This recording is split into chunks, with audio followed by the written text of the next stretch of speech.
Assalamualaikum semuanya, kembali lagi bersama kami peserta Latsar CPNS Kemenkes golongan 2 Angkatan 3 kelompok 2 yang terdiri dari Desti Pradina, Linda Armelia, Minda Ayumi, dan Rahmi Deswita.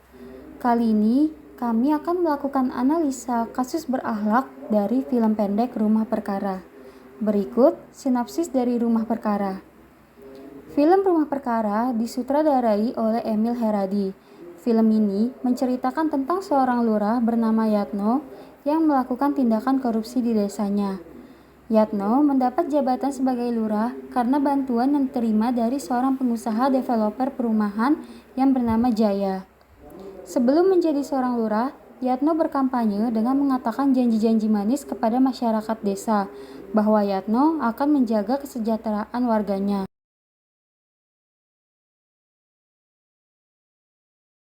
Pertama, berorientasi pelayanan. Nilai yang dilanggar adalah Pak Yatno tidak menepati janji untuk menyejahterakan dan memenuhi kebutuhan penduduk desa. Yang seharusnya dilakukan oleh Pak Yatno adalah sebagai lurah, ia memberikan kesejahteraan kepada warga dengan lebih mengedepankan kepentingan golongan daripada kepentingan pribadi. Dan sebagai lurah, ia juga seharusnya dapat menepati janji-janjinya agar tidak menghilangkan rasa kepercayaan masyarakat terhadapnya. Harus melindungi warganya, yang susah dibantu, yang sakit diobati. Kedua, akuntabel. Pelanggaran yang dilakukan Pak Yatno pada nilai ini adalah ia menyalahgunakan wewenangnya sebagai lurah dengan menandatangani persetujuan pembangunan rumah di desa tersebut yang berdampak buruk pada warganya. Yang seharusnya dilakukan Pak Yatno adalah ia harus lebih berhati-hati dan bertanggung jawab dalam mengambil keputusan, serta harus mempunyai sifat transparansi kepada warga terkait dengan hal yang berhubungan dengan desa tersebut.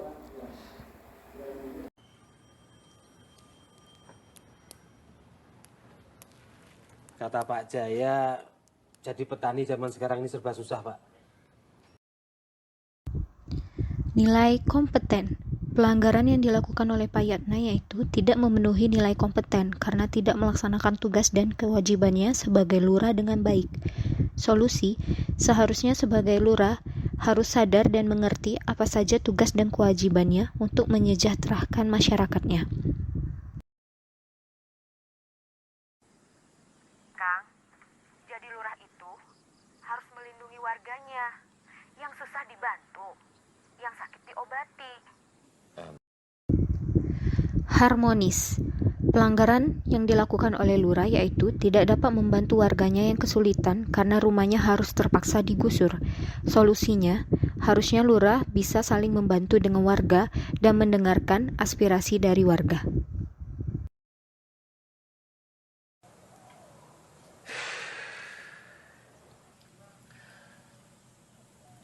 Aku sudah memutuskan. Loyal. Nilai loyal yang dilanggar oleh Pak Yatna yaitu dia tidak menjaga nama baik ASN dan pemerintahan karena tidak mendapati janjinya pada saat kampanye dan juga dia melakukan perselingkuhan. Solusinya, sebagai lurah yang menjaga nama baik ASN harusnya dia tidak melakukan perselingkuhan dan melakukan tugas yang terbaik untuk kepentingan masyarakat bukan kepentingan pribadi ataupun golongan. Yata, kalau ada yang ganggu rumah aku lagi, dan kamu ngebelain aku, Kenapa? aku main-main. Istri kamu bakal tahu. Nilai berakhlak selanjutnya yang terkandung dalam film Rumah Perkara adalah nilai adaptif, dengan implementasi terus berinovasi dan mengembangkan kreativitas. Dalam film ini, kita dapat melihat Pak Yatno mengabaikan nilai adaptif dalam menjadi ASN. Ia tidak berusaha untuk berinovasi dan mengembangkan kreativitas dalam memecahkan masalah penggusuran rumah janda. Ia juga tidak menjalankan etika untuk bertindak proaktif.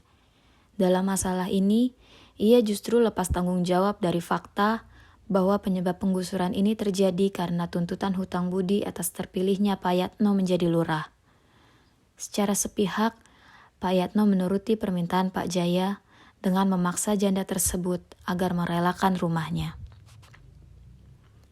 Hal ini semestinya dapat dicegah apabila Pak Yatno mau membuka diri, mulai dari lingkup terkecil, yaitu keluarga hingga warga desa, untuk berdiskusi bersama, menerima saran atau masukan, dan mencari inovasi bersama-sama.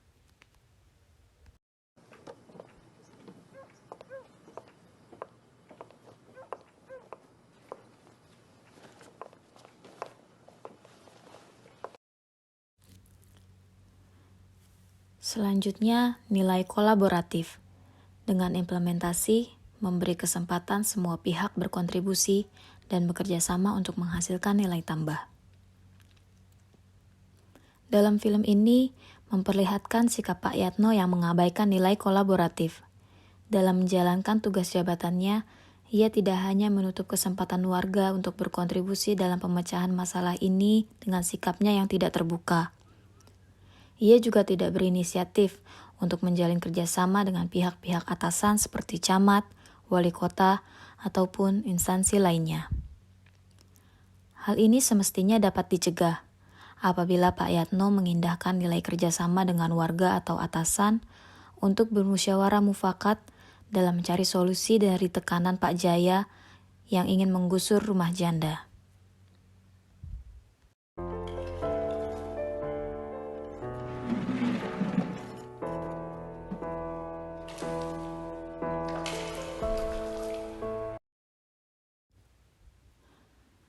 Kesimpulan dari nilai-nilai yang dapat kita ambil dari film tersebut memperlihatkan pentingnya nilai-nilai berakhlak untuk diterapkan dalam menjalankan tugas. Menjadi seorang ASN, kita harus selalu ingat dengan komitmen kita untuk memberi pelayanan terbaik bagi masyarakat, bertanggung jawab atas kepercayaan yang diberikan, mau terus belajar untuk mengembangkan kapabilitas, saling peduli, memegang teguh ideologi Pancasila, Undang-Undang Dasar 1945, setia pada NKRI, mampu menghadapi perubahan dengan berinovasi, serta membangun kerjasama yang sinergis untuk menghasilkan nilai tambah dalam mencapai tujuan bersama.